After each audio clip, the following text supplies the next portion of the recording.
But this time we're going to do a live on YouTube. It's been a while since we have done a live on YouTube, and I should be doing more on YouTube. We have a fair following there, and I enjoy the freedom and the decency of YouTube to allow people to do what they want to do, meaning creators. Too often on TikTok, you've got people worried about saying a certain word or doing a certain thing and having TikTok losing their shit over it. And it's frustrating. It's really frustrating to work on TikTok sometime. That's why I always suggest to people that if something happens to TikTok and it goes by the wayside, that you need to just come to YouTube or Substack or Blue Sky or something like that. But YouTube is the one place you can go where you can get all the same short videos and also get the podcast, the video version of the Rational Boomer podcast. So hopefully you will check that out, and hopefully we'll get some people coming by here on YouTube. We've had a lot of good luck on Substack. We've had a lot of good luck on TikTok as far as people coming in. Now we're going to give YouTube a try, see what the hell happens. I did no promotion for this at a time. I just pulled this out of my ass and I said, look, we're going to give this a try.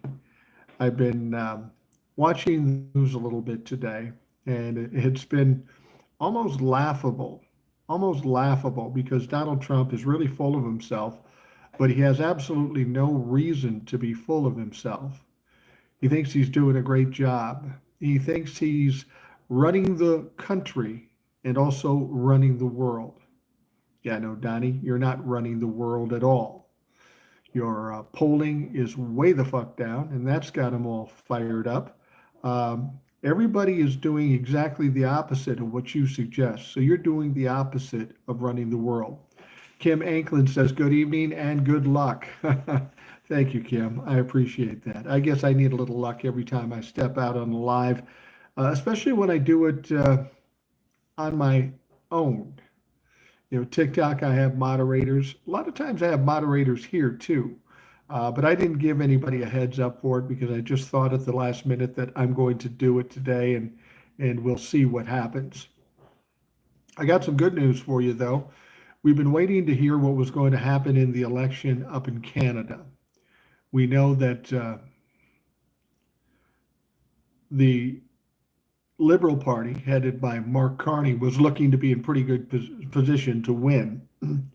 But the conservatives, Pierre Poilievre, that mini Trump, that goofball motherfucker, he was running close for a time with the Liberal Party. But I have to say, if there's anybody that should get credit for the Liberals winning in Canada, it's got to be Donald Trump.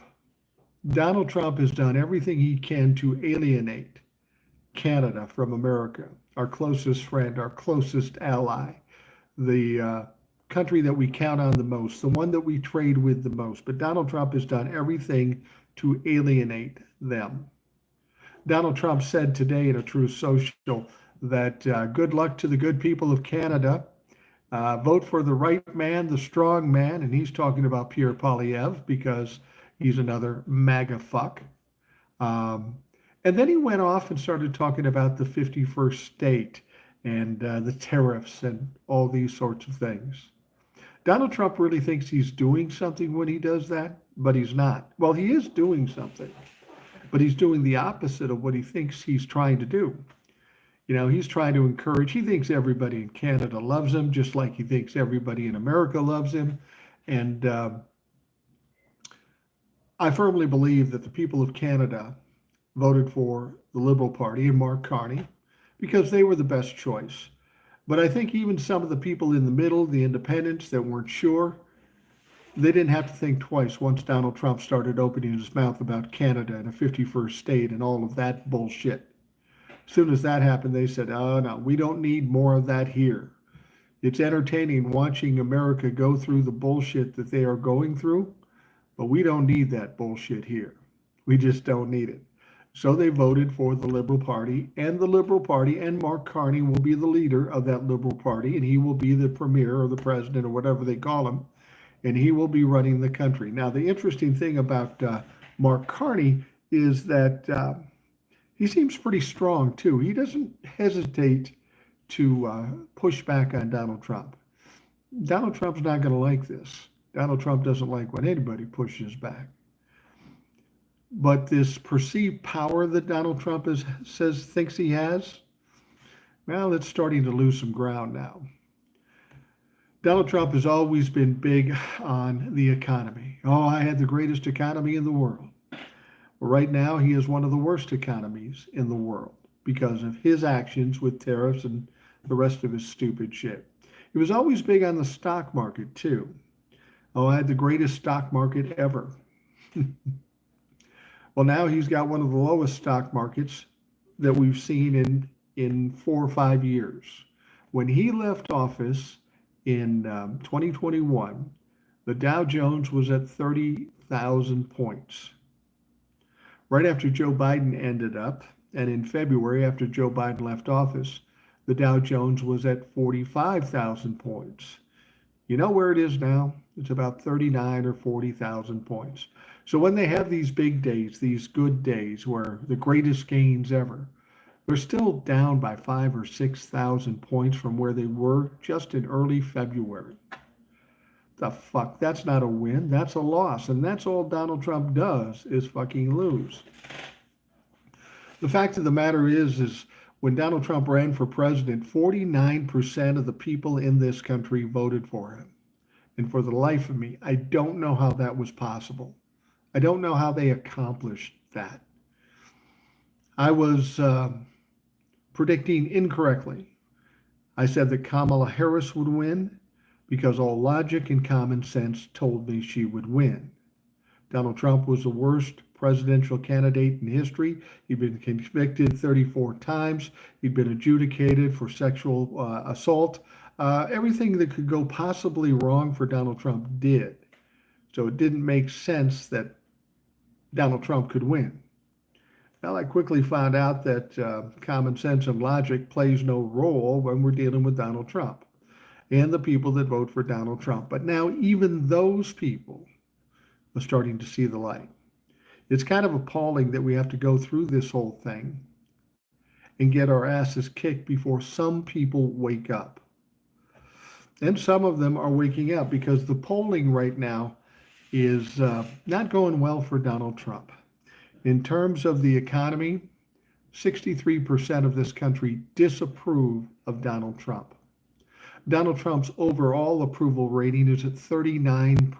39%, the lowest he's been, lower than anything in the first term. In fact, that number is so low, it's so low that it's lower than any other president in their first 100 days in 70 to 80 years. 70 to 80 years. Think of all the worst presidents you can possibly think of, and guess what? Donald motherfucking Trump is worse. Now, these polls, people would probably say, well, Donald Trump doesn't care about it. He will just lie about it. And that's probably true. But make no mistake, he's getting under Donald Trump's skin. He's getting a little skittish about it. See, Donald Trump is one of these people that love adulation, thinks he's the most popular, most famous, everybody loves him. But he's quickly finding out that that's not true. He can't even lie to himself at this point with these kind of polls.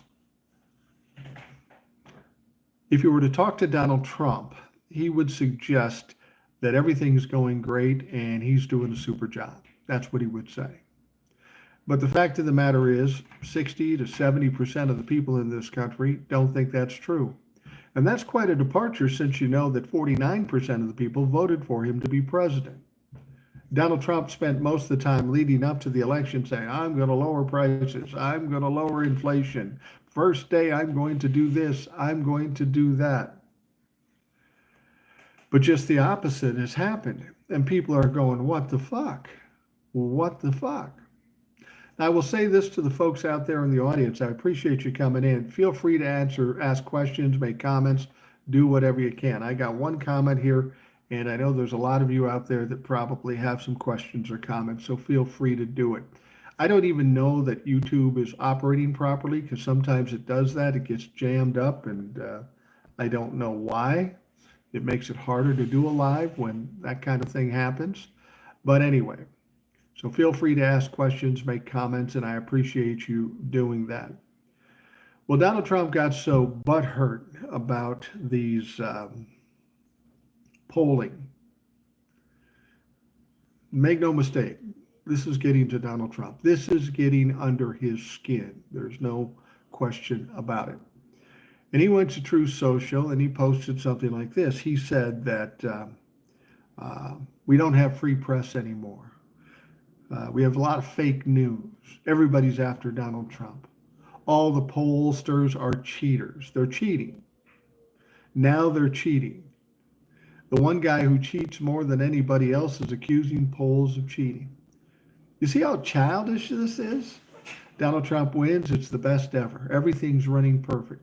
He loses, and somebody must be cheating because little Donnie motherfucking Trump could not lose. Well, the fact of the matter is Donald Trump is a fucking loser. He's been a loser all of his life. He's failed at virtually everything he's done. And it's frustrating to know that a 78-year-old man who's failed his entire life still somehow imagines that he is the ultimate winner. He's a superior being to all of us. That's what he thinks. He thinks he's superior to all of us. All these people that follow Donald Trump think he's fighting for them. He's not fighting for them. He's never fought for anybody but himself in his whole fucking life. He didn't participate in raising his kids. He's divorced 3 women, cheated on 3 women. He does not care about anybody else. And that's what's always been the toughest part.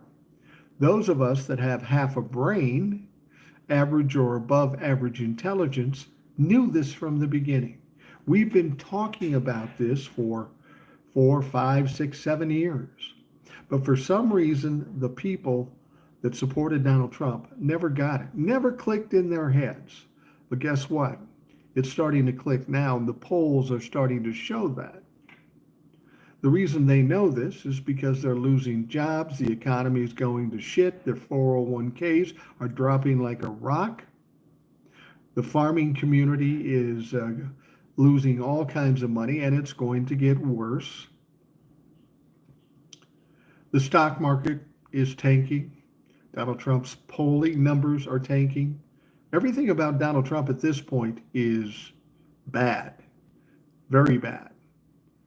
And he wants to try to gaslight you or hoodwink you into believing that all is well. Well, all is not well. And it's about time. You know, I really believed after he had lost in 2020 that Republicans would get rid of him and kick him to the curb and be done with him because he was nothing but a toxic piece of shit. But of course, that's not what happened. The Republicans brought him back into the fold, and he's been nothing but a terror ever since. So Donald Trump begged for a second chance. He wanted a second chance. He told us all the great things he could do. We knew better. You knew better. Dumb fucks did not know better. Now they've come to that point where they fucked around and they find out. They find out that Donald Trump is a flat out liar. That's the funny thing about these people. When you go to farmers, for example, and they say, did you expect this to happen when you voted for Donald Trump? And they all say the same thing. They say, no, I never imagined it would be this bad. Really? You never imagined it would be this bad. Do you remember a short time ago when Donald Trump was president before? Do you remember that? Donald Trump pretty much bankrupted the entire farming community with his tariffs against China. He ended up bailing you out to the tune of 30, 40, 50 billion dollars. But you don't remember that. Sure, it was nice to get bailed out, but is that really how you want to do business? Getting bailed out with welfare or socialism? Because let's be honest, that's what that is, socialism. When the government bailed the farmers out and when they give them subsidies, that is the very essence of socialism. The one thing that Trump-fucks are terrified of. Apparently, it's not socialism when they get it. It's when everybody else gets it. And see, that's the thing. People say to me, well, you should welcome in the Trumplafucks when they come in. They realize the error of their ways, and we should welcome them in. And I have trouble doing that because these people had every opportunity that we have to see the light, to see what was really true. But they chose not to up until the time it kicked them in the ass. And then all of a sudden the light goes off and goes, oh my God, I voted incorrectly. Now, people say we should have empathy for these people that are struggling, but you voted for what you voted for, and you get what you get, and we're adults now, so you have to be accountable for your choices. We all have opportunities for making choices, and sometimes we get our ass kicked, and sometimes we win. Well, farmers and all the other Trumplafucks, you lost. And we tried to tell you over and over again, but you refused to listen. So, I don't feel any sympathy for these people. But in addition to that, I feel a certain amount of disdain for them. I really do. Because over and above them kicking themselves in the ass, the problem I have most of all with these people is that they were okay with other people getting burnt down, just as long as it wasn't them. They were fine with other people getting hurt, other people losing their property, going bust, whatever. They were fine with that up until the time it affected them. So my point is you made a wrong choice. You're paying the price now. I don't feel sympathy because you're an adult. You made a choice, but you made the wrong one. The reason I don't like you and would not bring you into the fold, not embrace you and be happy that you realize that you fucked up, because in the process of doing all this, you hurt a bunch of people that were trying to do the right things. They didn't vote for Donald Trump, but yet they have to suffer the things that you voted for. So as much as you're a victim here, you're also a motherfucking villain. That's what you are. Well, I tell you, we've got to do something with YouTube because I've got one comment and nothing else. And I know there's other people commenting out there. We have 101 people in the room here, but yet I can't get the comments. I'm not sure what's going on. So if you're asking questions, I apologize. I'm just not seeing anything. Well, hopefully things will start to pick up here and we will start seeing the comments. But I remember now, that's why I haven't done a YouTube live for a while, because it didn't always work. There was always some kind of glitch. I always enjoyed YouTube because the people out here are wonderful, but I need YouTube to actually give me a situation where I can actually interact with people watching. That's the one thing I've always said about this, is that it's one thing for me to stand here and talk and spew my bullshit. That's one thing. But it's more important that other people get a chance to talk. They get a chance to make comments, and because the only way we can get anywhere is if a lot of people are talking, and we're finally starting to see that now. So that's the good news. We are seeing people standing up. We're seeing big protests. We're seeing even Democratic politicians standing up. Now, I wanted to bring something else up too, that Donald Trump did an interview with a reporter from the Atlantic publication. Now, he'd been avoiding the Atlantic publication, but he inadvertently butt dialed the Atlantic reporter, and about 5:30 in the morning, I think it was, and he ended up doing an interview. He butt dialed. Yeah, great. Donald Trump's not the sharpest guy in the world, and Donald Trump got himself in the corner. He couldn't admit he was wrong, and so he started talking to this reporter. And he said something interesting. They were trying to compare what happened in the first term to what's going on now.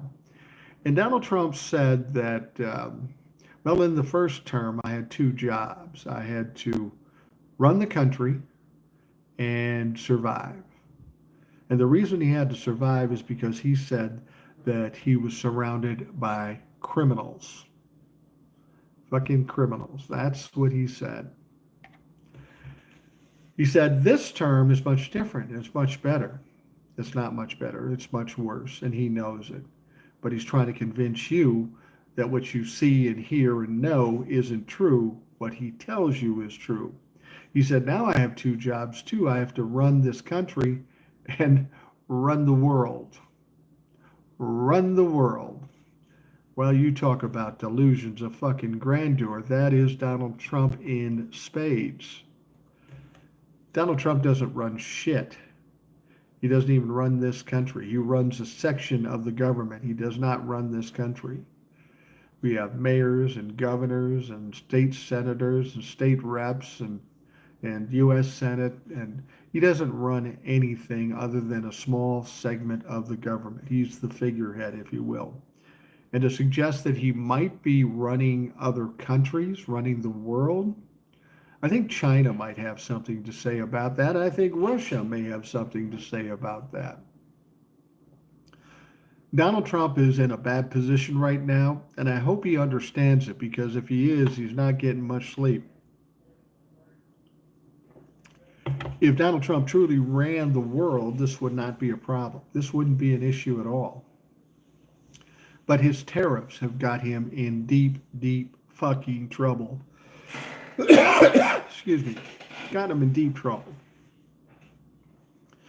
He put the tariffs out, he pulls them back, he puts them on. He doesn't even know what the fuck is going on. He claims that he's going to do negotiations with some 120 countries or something. Now, keep in mind, when he did the trade negotiations with Canada and Mexico, you know, the trade pact that he has since violated and is ignoring, even though it was his team that put it together. That took 2 years. Now he's got 100 plus countries that he's got to negotiate with. And while that's happening, the stock market is taking, prices are going up, inflation is going up, but that's not even the bad part. That's not even the fucking bad part. It's going to be worse, and it's going to be worse pretty soon. You see, Donald Trump put the tariffs on China. He says, well, the ball is in your court, China. I'm waiting for your call. Guess what? Motherfuckers did not call. They did not call, and they're not going to call. They're standing strong. They said, we will fight this to the end. They don't want to negotiate with Donald Trump, and the reason they don't want to negotiate with Donald Trump, or nobody wants to negotiate with Donald Trump, because it's a fool's errand. Donald Trump changes his mind every other day. You can cut a deal with Donald Trump today, and it's something different tomorrow. If he gets a burr up his ass or he gets angry about something, he will change it. Tariffs are on. Oh, it's tanking the stock market. So now they're off. But then somebody points out that he tanked the stock market. He goes, okay, they're back on. This is what he does. And nobody believes that they can actually negotiate with him because he cannot be trusted. He just cannot be trusted. So China is doing what they're doing. And as I've said, the high prices and the high inflation is only a minor part of the problems that Donald Trump has and this country has. Because you see, as of the first week of May, all shipments from China have stopped. We have shipyards that are like ghost towns now. Normally, we've got ships and containers coming every day. And that's what's used to stock the shelves in our retail outlets and car parts and all that sort of stuff. Well, China's not sending those things anymore. In fact, China gave Donald Trump the middle finger at one point in the last few days, where they sent 200,000 containers to the United States, but they were fucking empty. They were empty. Now, if that isn't a message, I don't know what is. But they're just stopping them altogether. There are ships stopped in and around Shanghai, and they're not moving from there, and they're not coming to the U.S. Now, the thing with China, they went through this thing one time before in the first term with Donald Trump. So they've made some alliances, some other trade partners where they can ship some of their products to as opposed to the United States. So while it'll be hard for China, it'll be difficult for China. Um, it's not going to be as bad for them as it is for us. So you see what I mean when Target and Walmart and Amazon and all these places, when you need to buy something, the price of that thing and whether it rises or not isn't the issue. There'll be some things we just can't get. You know what comes out of China a lot? Toys. Toys comes out of China. And I know we're a ways from Christmas, but Christmas will be coming. What's going to happen when you can't buy toys for your kids and grandkids for their birthdays or for Christmas? There's going to be a lot of pissed off cowboys in this country. They are not going to be happy about this. They're going to be angry about it. And Donald Trump's stock is going to drop even lower than it is. And it's hard to imagine that it could be any lower than it currently is. So this is what's happening now. Now, we're going to start feeling those effects coming up in the next 2 weeks, maybe 3 weeks. But when it hits, it's going to be devastating. People are suggesting that it's going to be worse than what we saw in COVID. Now, you remember what happened with COVID. That was devastation. Those were bad times in this country. And guess what? Donald Trump was responsible for that too. I know a lot of people will say it was just COVID. It came out of China. It wasn't Donald Trump's fault. Yes, it was Donald Trump's fault. Donald Trump, as president of the United States, had an obligation to do something when the pandemic hits. And there are many things that can be done. Obama had set up a council to deal with it. They set up a plan to deal with it. And Donald Trump threw all those things out, fired all those people, and did literally nothing when the pandemic started. Did nothing. And the reason he did nothing was because he thought it would hurt him in the election. Well, funny, Donald Trump always fucks things up. It did hurt him in the election because he did nothing. More than 1 million people died in this country, and it was because of Donald Trump. The economy tanked because of COVID, and COVID was because of Donald Trump. Now, I'm not saying we wouldn't have gotten COVID. We would have gotten COVID, but it wouldn't have been nearly as bad as it was if Donald Trump had done something, done anything, but he refused because he thought it was hurt his election. He was more than happy to let 1 million people die so he could save his election. That's essentially what happened.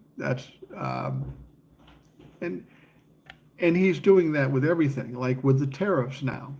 Everybody in the right mind sees that the tariffs are going to be a problem. They see that China is just going to absolutely hammer us. But they're either too afraid to tell Donald Trump or Donald Trump is just not willing to listen. Because again, Donald Trump doesn't have the ability to say, oops, I made a mistake. Donald Trump doesn't have the ability to say, I'm sorry, we'll try something different. That's not in his vocabulary. That's not an ability he possesses. So we're just going to have to ride this out. And part of me is happy about this. I know it sounds crazy. I know it sounds ridiculous. But it seems like the crash, the ultimate catastrophic crash, is inevitable. If it's going to happen, I would rather have it happen sooner or later. Because apparently there are many Republican politicians and Trump-la-fuck voters that don't understand the peril we are in because of their Lord and Savior until they get their ass bit. Well, they're starting to get bit now, and some of them are stepping aside, but we need a mass exodus from Donald Trump's support. Now, there'll always be some people that will stand with Donald Trump no matter what because they're just stupid. You know, the one positive thing about not seeing the comments here, and again, I will say, if you're asking questions or making comments, I'm just saying it's not showing up here. I don't think that I'm doing anything wrong. I'm doing nothing different than I've ever done. I wanted to do a live on TikTok. I want to interact with folks, but for whatever reason, I can't see the questions and comments. And I know with 151 people in this room, there are questions and comments. So I apologize for that. And I'm doing the one thing that I hate doing more than anything else, me standing up here and fucking pontificating. I know a little bit about what I'm talking about, but I think it's very important that other people have some input. Other people have perspectives. Other people have knowledge that I don't, and we need to hear that. Unfortunately, in this situation, because of what's going on with YouTube here, I can't give you that. But I started this thing 30 minutes ago. I'm going to take it another 30 minutes, and I'm going to do it regardless of what else is going on. So I'll do my best to stay coherent and stay on point.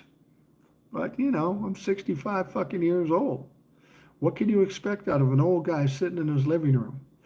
But I have to remember to talk straight for 60 minutes is not a big deal when you think about Cory Booker doing 25 hours. That was fucking crazy. I can't even imagine him being able to do that. But I think that was a very important moment in our current timeline. There were a lot of creators out there that said, oh, it was just performative. It was no big deal. It didn't do anything. But I disagree. I disagree mightily because what he did was inspirational to a lot of people. And it's kind of like what I've said before, when Donald Trump won on November 5th, we expected the Democrats to come out fighting. In fact, there are a lot of people that predicted, oh, they're going to do this, they're going to do that. And I said, well, they've never shown any fight like that before, so I doubt that would happen. And of course, that's how it played out. We had no idea that the Democrats would turn tail and run, but that's exactly what they did. Now, I've heard some people talk about this, and they suggest they did that because they were so taken aback. They were so surprised that they lost. And I get that. I think we were all surprised. We were all upset by the loss. We didn't expect it. It made no logical sense or common sense for that to happen. But even still, we've got a country we're running here. We've got a democracy we're trying to preserve.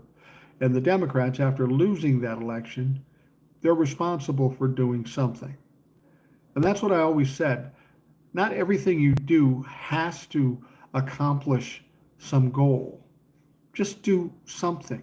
Do anything.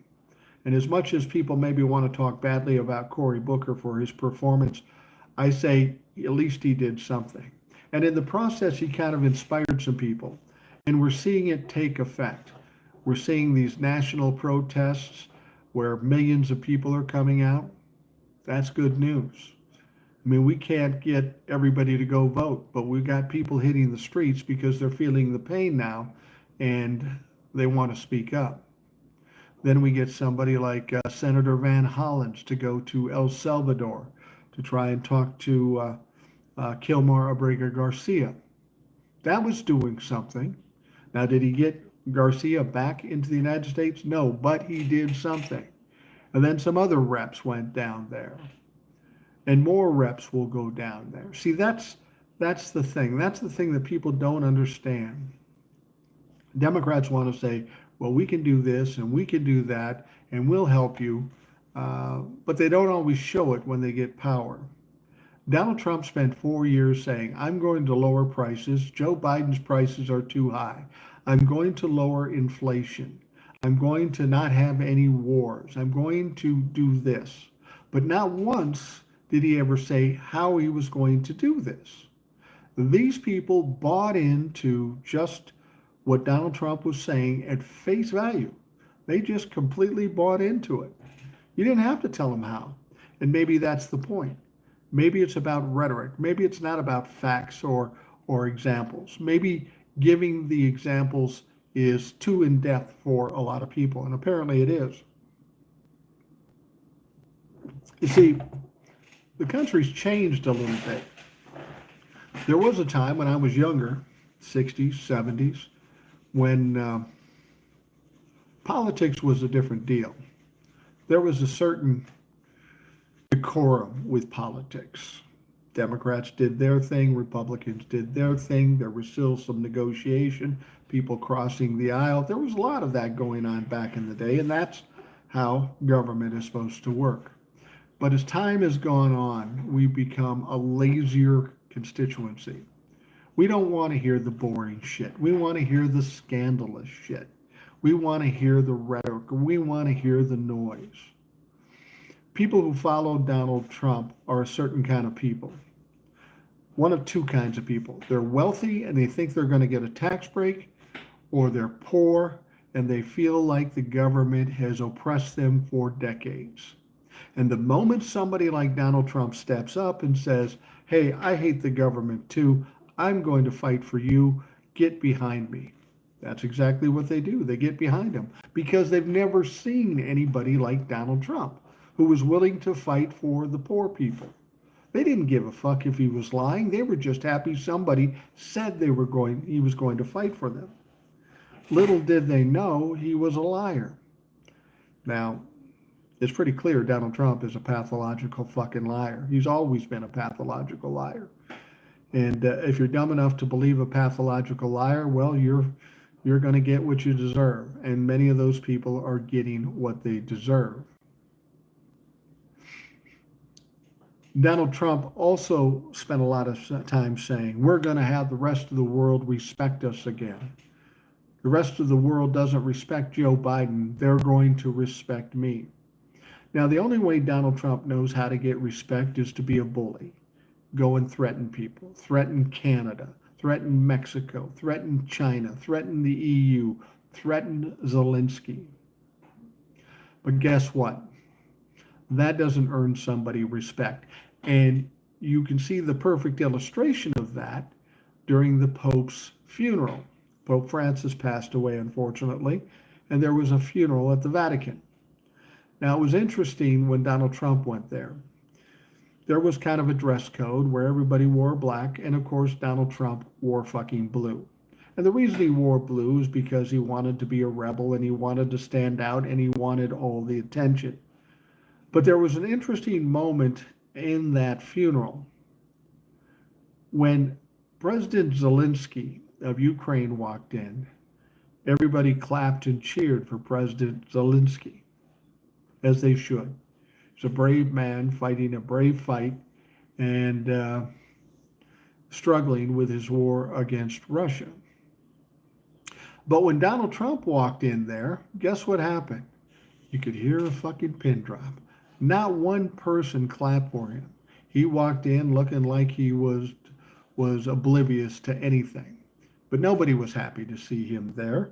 We saw a situation where President Trump was with Zelensky, and President Macron from France comes over, shakes hand with Zelensky.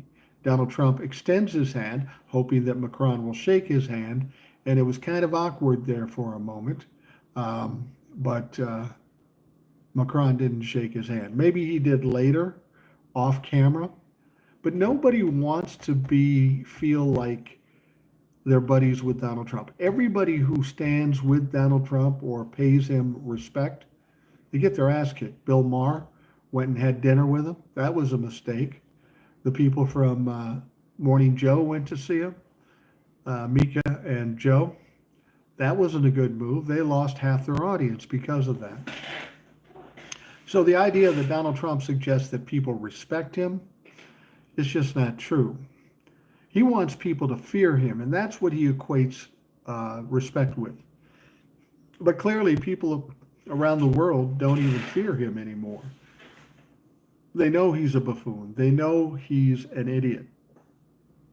And they know he's going to do what he's going to do, so there's no reason to cave into him.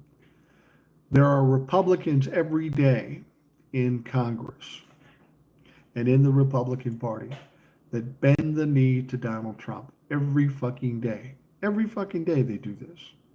But the people around the world, the Chinas, the Frances, all these people, Canada, they're basically saying, Donnie, you're a fucking joke and we're tired of your shit. So the idea that Donald Trump thinks the rest of the world respects us because he's now the president, well, that's absolutely fucking ridiculous. That's not at all what is happening. Now, Donald Trump is polling very low. His approval rating is 39%. Lowest in 70 years, as I said. But he's got one thing going for him. He's a little higher than Elon Musk. Elon Musk is below Donald Trump in terms of his approval rating. That whole Elon Musk thing has just been a fiasco. It's like everything Donald Trump does, it's a failure. Elon Musk went out there with his pimple-faced techno-tweak interns trying to cut and slash all kinds of waste. Now, I will tell you this, in federal government, in state government, in local government, there is a shitload of waste. And that waste should be peeled off. But you don't do it in a couple of days with a fucking flamethrower. That's going to go badly. That's going to go poorly. And that's exactly what happened. Elon Musk started talking and he was all proud and tough and thought he was going to do this and that and the other thing. He said he was going to cut $2 trillion in waste. Well, he quickly realized that that wasn't going to happen, so he dropped it down to $1 trillion in waste is what he was going to cut. And then that didn't work. He got the bad press. Tesla started to tank. He doesn't know what to do. He's confused because, like Donald Trump, he's a malignant narcissist. He thinks everybody likes him. He thinks everybody should like him, but it's quite the opposite. Everybody hates that motherfucker. Now he doesn't know what to do. Turns out he's now claiming that they cut 150 billion in waste. The only thing is there is no line items for 100 billion of that. You can't tell us what was cut, how it was cut, what it would do. And after what he's done in this government, in this country, the $150 billion that he saved, he's at least doubled that in cost to us because of the damage he's done to this country. He's literally doubled it, if not more. So he's been an absolute failure. Elon Musk is a lot like Donald Trump. He needs the adulation. He needs to be the hero. He needs to be thought of the smartest, the best, and the richest. Donald Trump tried to sell some Tesla cars in front of the White House. Once again, that failed. Tesla continues to drop. And I feel bad for those people who bought Teslas with good intentions to help ecology and do the right thing. They had no way of knowing that Elon Musk would absolutely destroy his brand and make it laughable for those people who are driving Teslas. And of course, you have the Tesla Cybertrucks, or douche machines, as I call them. They're all over the place. And I know anybody who sees these things are just laughing at these people. These motherfucking people bought $100,000 vehicles thinking they're cool. It's all about their image. And now people just think they're dumb fucks. That's not necessarily fair, but that's the way the fucking cookie crumbles in this world. That's what happens. So everything that Donald Trump has done since coming into office has failed. Literally has failed. There's nothing that's worked. And then, of course, we have the Defense Department. Now, here's an interesting thing about the Defense Department. Remember, the guy running the Defense Department has caused two of the biggest security breaches in American history, and he runs the Defense Department. This guy has a little trouble with drinking. This guy has a little trouble with treating women properly. He's a liar. He's a cheater, and he was a part-time guy at Fox News. You couldn't get the full-time guy. You had to get the part-time guy. So anyway, what they've done, what Donald Trump is doing, and he's trying to, once again, supersede Congress and supersede the laws of this country. He's taking over stretches of land, the 170-mile stretch of land, and it's a very thin stretch of land, and he's putting military people there down near the border. And the deal is, if somebody, a stray immigrant, comes across the border and ends up on that property, then the military can arrest him, which is quite a departure. The military has never been able to do any kind of policing inside the country. They're for fighting wars in other countries. And that's a very thin red line to cross, but Donald Trump is edging ever closer to it. And that's what Donald Trump does. He pushes the envelope, and then he tries to go over it. He tries to ease his way into it. It's like we're all that frog boiling in a pan. Slow but sure, it gets hotter and hotter, and then all of a sudden we've been had. Donald Trump's done this over and over since we first met him as a political animal back in 2016. And this country has fallen for it every motherfucking time. Every motherfucking time they've fallen for it. So they have these military people set to get immigrants, supposedly.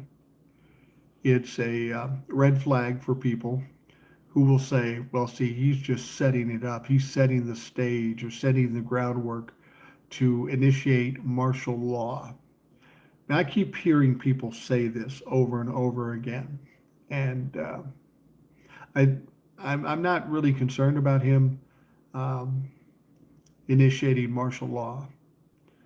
It's something you hear a lot about from creators on TikTok and YouTube and all of this. But you have to understand these people are looking for something very specific. They're looking for views and they're looking for followers. And the way they do that is the same way Donald Trump and the Republicans do it, by creating some fear. People get scared, they got to listen more. But for him to initiate martial law is going to be quite an undertaking. First of all, not all of the military will go along with that. They swore an oath to the Constitution to protect the Constitution and not Donald Trump. Now, I'm not saying there won't be some military that side with Donald Trump. Some of them are going down to the border with this thing that Donald Trump is doing, but they're not really breaking a law as yet, so they're not really being tested. But over and above that, remember on April 5th, we had 5 million people on the streets. On April 19th, we had even more people on the streets protesting. There's just too many people out here to pull off something like that. I know a lot of people want to be afraid about it. I know a lot of people are worried about it. I don't think martial law is the biggest problem. And more importantly is what I said before about Donald Trump. Donald Trump fucks everything up. I mean, keep in mind, he tried to have an insurrection on January 21st or January 6th, 2021.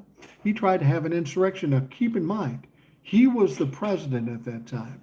He had control in Congress, control in the DOJ, and he still fucking failed. He still failed. So the idea that he might try something similar would be probably just another fuck up like everything else he's ever done. I'm not saying we shouldn't be wary of it. I'm not saying we shouldn't protect ourselves from it, but I don't want to see people out there getting terrified because of what's going on and what might happen. The one thing about Donald Trump, he fucks up so much that he ends up cleaning up his messes and he doesn't get much accomplished. You remember the first term. He never got much accomplished. He said he was going to get us an infrastructure bill, never did. He said that he was going to get us a new health plan that was bigger and better than anything we've ever seen. He never got a plan. He had a concept for a plan, but he never got the plan. Donald Trump said he would lower prices and inflation. He gets in, he's been in for more than 3 months, and he hasn't even made an effort to do anything along those lines. He hasn't done anything. He's too busy enriching himself, too busy promoting himself to actually do any kind of meaningful work. Now, there is one thing. We've got the big, beautiful budget bill that's in the House of Representatives. And I know Mike Johnson is anxious to get that going, get that baby passed. I will tell you this, the likelihood of that bill getting passed is about zero. Even if they could pull it off in the House, they'll never pull it off in the Senate. It will not happen. And it's largely due to the fact that it would involve a big cut, if not a full cut, of Medicaid. Now, see, the Republicans like to do things under the radar. They will tell us, well, nowhere in the bill does it say we'll cut Medicaid. Well, no, it doesn't. But it does talk about making cuts on certain departments. And in the department where Medicaid is, and if you want to cut out $880 billion, the only way you do it is cutting Medicaid completely. So you may not have said it, but everybody knows what you meant, and everybody knows what you intend to do. See, that's the problem for the Republicans. Everybody knows now. When it's under the radar, these Republicans can say, well, it never said that. That's why I voted for it. There's reasonable deniability for somebody who votes for it. That's not there anymore. And that's why there are members of the House of Representatives that are suggesting that, yeah, I'm not so sure I'm going to sign on that. Because I will tell you this, if you cut Medicaid, Medicare, or Social Security, or just one of them, there is going to be outrage. There is going to be a revolution. This is real benefits for real people that need those benefits. And if you take them away, there is going to be hell to pay. Anybody who signs on to cut Medicaid, Medicare, or Social Security, they aren't going to get reelected. And they know this. They should have known this all along. It shouldn't have gotten this far. But they are bending the knee to Donald Trump. Now, Donald Trump is telling these people, oh, if you don't vote for it, you're going to get what for. That's what Donald Trump is saying. And it's worked before. It's worked before with Donald Trump. He threatened these people, and then all of a sudden, something that didn't look like it was going to pass did pass. This is a different situation. This is either kill or be killed. And they're going to be hard pressed to get this bill passed. I will say this, the Democrats are doing a good job of publicizing what this is about. I don't know if you saw that Hakeem Jeffries and Cory Booker started a sit-in on the steps of the Capitol, the U.S. Capitol. Sat there for like 12 hours. And as time went on, more Democrats showed up, more of the public showed up, and they had quite a crowd sitting on the steps. You might say, what will that do? Well, that brings awareness to what's going on, which is exactly the opposite of what Republicans want. They want to slip this fucking bill under the wire and nobody know any better. Well, that's not happening anymore. They're making a goal of July 4th to pass this bill. Well, good luck, motherfuckers, because things are only going to get worse. And the more it gets worse for Donald Trump, the less chance it has to pass. Because you see, these people are cowards, and they don't want to stand up to Donald Trump. They don't want to be the first one to stand up to Donald Trump. But once that happens, and there are a few now pushing back a little bit, but once that happens, the dam is going to break. It's going to go exactly the opposite as Donald Trump would want. See, the Republicans in Congress right now in kind of a tough spot. They want to push back on Donald Trump for deporting 2-year-old kids, 4-year-old kids, kids with cancer. They want to push back against Donald Trump for crashing the economy, for putting us in a terrible situation that we're in now. But they can't really do that because they got to stay on his good side while this bill is in the process. This bill's in the process, and they can't afford to piss off Donald Trump. But once the bill doesn't pass, and we realize the true effects of Donald Trump's tariffs. See, like I said before, we haven't realized or felt the true effects of the tariffs as yet. That has not happened yet. Prices might have raised a little bit. Inflation may have raised a little bit. We've got other issues. But like I was talking about before in the beginning of the program, when it's really going to hit is in a couple of weeks. When those shipments don't come and there is nothing on the shelves, people are going to be angry, of course. But you know who's going to be just as angry, if not more so? It's going to be those big time, big money oligarchs that supported and voted for Donald Trump. Places like Walmart, Target, Home Depot, Amazon, all these people that supported Donald Trump never in their wildest dreams believed that Donald Trump would do exactly what he said he would do. But now it's hitting them in the face.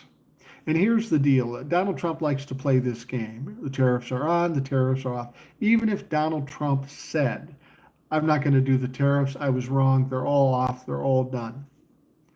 That's probably not going to change China's mind.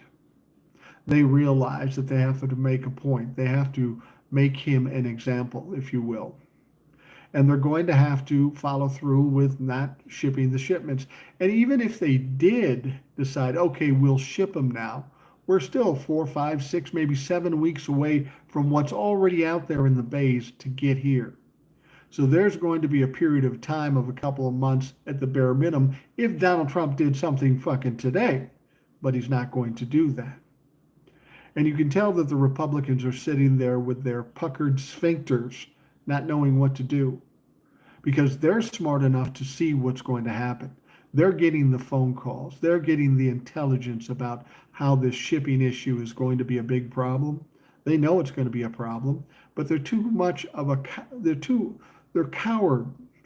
They're not willing to push back against Donald Trump, even if it means absolute disaster in this country.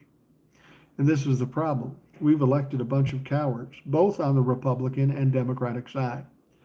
Now we're seeing a handful of Democrats doing some things, and that's good to see. But we need more people to do that. And we need people like us to continue to talk and push back. We need to keep the noise loud, the rhetoric constant, and keep pushing it on these people. Because that's what the Republicans did for the last 4 years. Guess what? They fucking won. They fucking won.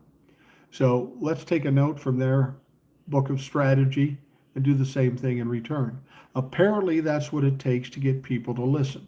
Talk loud, a lot of rhetoric, a lot of bullshit. That's apparently what causes these people to vote. Now, we have to make some changes in the Democratic Party, and I've said this a long time. And I feel comfortable in saying it. We got to get rid of the old white people. And I feel comfortable because I'm an old white guy. I think we've had our time, and I think we've done what we've done. Maybe in the past there's been some good things done, but there's been a lot of bad done. In 2028, we are going to have the majority of the voters being millennials and Gen Z. They should be allowed to determine their destiny. I shouldn't decide what's going to happen after I'm long dead. I don't want my kids and my grandkids to have to suffer through whatever miscalculation old white people thought of. They should be able to determine their future.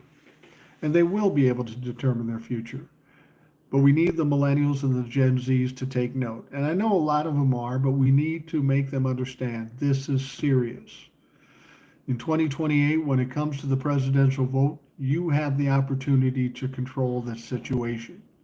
So you need to grab the wheel, take control, and do what is best for you. I've said this before, I'm an old man. My life probably isn't going to change much regardless of what happens because my life is pretty well set and I have a finite time period now. I'm not going to be here 40 years from now. So given that, we shouldn't be listening to people like me. We should be encouraging young people to step up and take control. Of course, we tried to do that, or Congress tried to do that. AOC wanted to be the chairman or chairperson of the Oversight Committee. But instead, Nancy Pelosi said, nah, you're too young. I don't like AOC for whatever reason. She's too far left. And she instead put somebody by the name of Representative Jerry Conley in the oversight position. Now, I will say Jerry Conley is a fine representative, but Jerry Conley has some health issues. Prior to being made the chair of the Oversight Committee, he had some issues with cancer.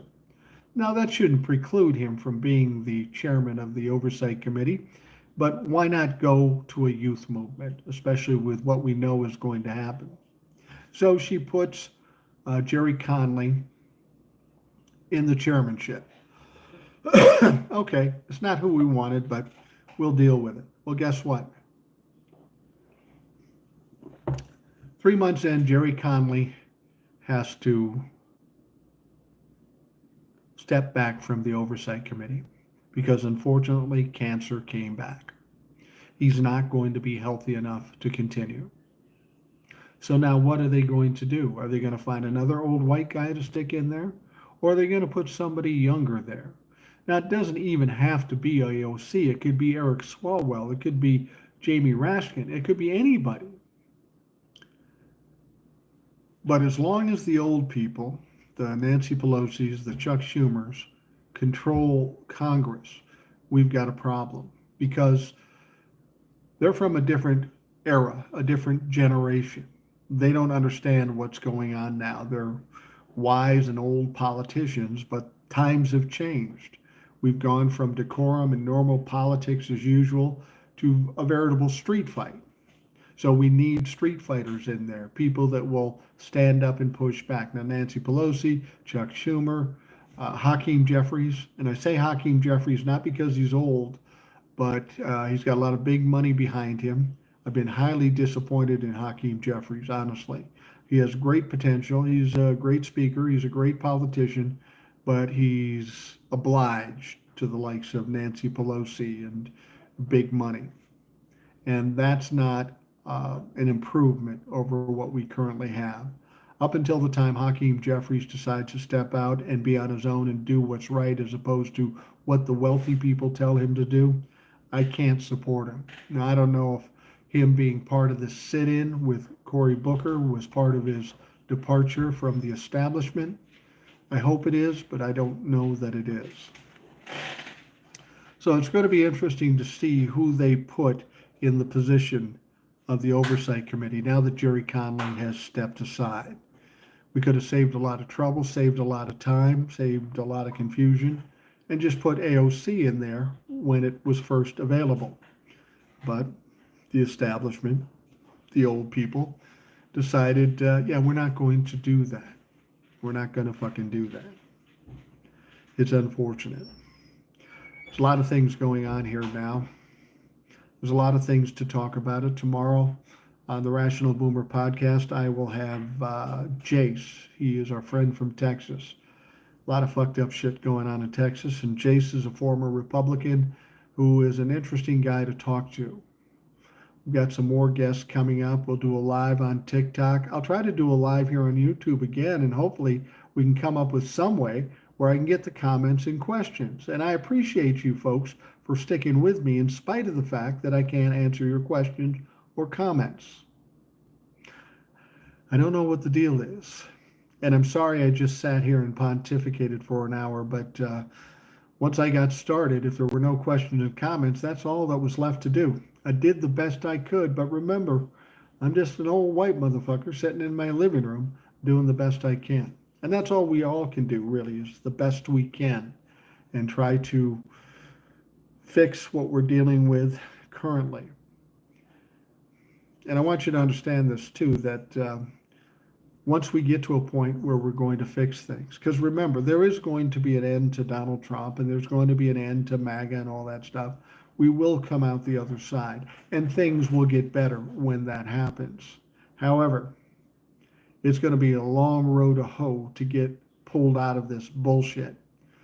Donald Trump has done a lot of damage to this country. MAGA has done a lot of damage to this country. It's going to take a lot of work to fix this, but we can't whine and cry about it. We got to get to the point where we're in a position to be able to do it. And then we need to get to work. We need to get down to fucking business. We may not like it, but that's our lot in life. That's what we have to do. We got to keep doing what we're doing and do it some more and do it louder and doing it harder and keep it up until we win. It's a lot of work. It's tiring. It's chaotic. It's upsetting. It's disconcerting. People are fearful about what's happening, and justifiably so. There's a lot to be afraid of. But we can't win this by being afraid and cowering. We got to be brave and bold and um, kick it in the ass. Last thing I'll talk about real quickly is one of the things we said about the Democrats after they lost the November 5th election is that we have to get at least a group of people who might be likely prospects to be a presidential candidate. But who? That's always the big question. People would say Gavin Newsom, maybe not him so much anymore, maybe Tim Walz, maybe not. Who is going to be the leader of this Democratic Party going into the 2028 election? Now, the one thing people will say, what about Kamala Harris? And I would love that. I thought Kamala Harris would be an outstanding president. But I think we learned a lesson, a sad lesson, but a lesson nonetheless on November 5th, 2024. And that is that this country is more racist and more sexist than I ever imagined. And that is unfortunate. And we absolutely need to win in 2028. This country cannot afford to lose in 2028.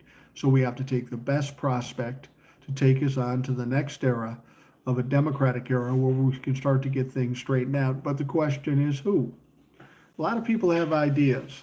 Now, this past weekend, there is a gentleman who is the governor of Illinois who gave a speech. And it really perked my ears up when he gave this speech because he came off exactly the way I think we need to come off in order to beat the Republicans over the next 3 years or so. And of course, I'm talking about J.B. Pritzker. He is a legitimate billionaire, but he's a good man. He's an honest man. He's done good work for Illinois, and he believes in working for the people. At least that's what he's saying. What I liked about J.B. Pritzker is he's not afraid. He's willing to be bold. He's willing to call people out. And in this speech this past weekend, that's exactly what he did. He called out Donald Trump. He called out Elon Musk. He called out the Republicans. And guess what? He even called out the fucking Democrats, the do-nothing Democrats. That's what he said. And that's what needs to be done. We need somebody who's strong and bold. And they are few and far between these days, even on the Democratic side. AOC maybe, a few others. But we need somebody who's strong. The other thing we have to consider too, when it comes down to the election in 2028, who's more likely to win the presidency? A senator, a member of the House, or a governor? Well, more often than not, a governor will be elected president before a senator or a representative because they are basically the CEO of their state, and it's an easier transition for them to be the CEO of this country. I don't honestly know who will be the candidate for the presidency for the Democrats come 2028 or 2027, leading up to the election in 2028. But at this point, if I was to have to pick somebody out, and honestly, in my mind, this has changed a few times, but in my mind, based on what I heard this past weekend, J.B. Pritzker seems to be the guy. He's strong enough, he's powerful enough, he calls people out, he's willing to be bold, and he's not afraid of anybody. That's the one problem we have in our Congress and in politics in general. Too many motherfuckers are afraid. Now, if you run for office and you're going to represent me or you or everybody else, you can do a lot of things. The two things you shouldn't do, fill your pockets and be a pussy. You don't do that because you're of no use to us if you do either of those things. Somebody like J.B. Pritzker doesn't need our money because he's already got billions. Secondly, he seems to be an honest guy and he's willing to walk up and slap the taste out of somebody's mouth. That's who we need. I'm not saying J.B. Pritzker is going to be the presidential candidate, but if I had to pick somebody today, that's who it would be. That would be the best choice. So whether it's J.B. Pritzker or somebody else, they have to have that kind of attitude, that kind of courage, and that willingness to be bold. All right. I am going to wrap up this live, the Rational Boomer podcast. For all of you that sat and listened, I appreciate it. I know it's not as exciting as if I had questions or comments. Believe me, it wasn't as exciting for me, but for whatever reason, that's not working. So I appreciate you taking the time to listen. I hope you have a great day, and we will talk to you again tomorrow.